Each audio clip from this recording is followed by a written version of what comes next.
d'établissement, des accords commerciaux, etc., pour commencer à travailler. Mais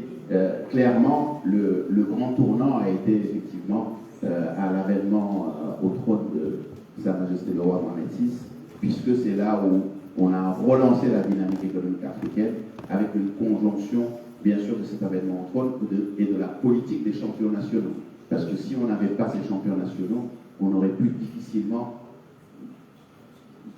et légitimement pouvoir adresser ces marchés africains. Donc, cette concomitance a bien fait les choses parce que Sa Majesté a permis, à travers sa vision sur la dynamique africaine, au lieu de subir la mondialisation, on va faire en sorte d'être acteur de la mondialisation, c'est de dire que ces champions nationaux qui seront forts sur le territoire national vont se développer sur le continent africain pour justement et être acteurs de cette mondialisation. Et c'est avoir ce changement de paradigme qui faisait qu'à un moment, beaucoup de pays africains considéraient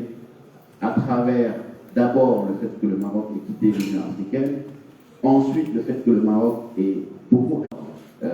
bien sûr, sont parachés de l'Union africaine en 2017, et pendant toute cette période, donc, la construction du Maroc économique en Afrique s'est faite progressivement. D'abord, bien sûr, avec les pays, je dirais, qu'on connaît le mieux et avec lesquels on a plus de relations. Donc les pays francophones d'Afrique de l'Ouest,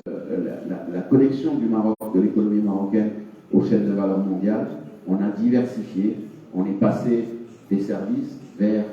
progressivement donc, le BTP, l'immobilier, ensuite vers l'industrie et de l'Afrique de l'Ouest vers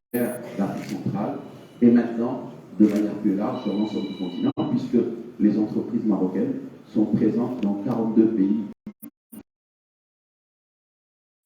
non négligeables et par ailleurs on est dans tous les secteurs de l'économie,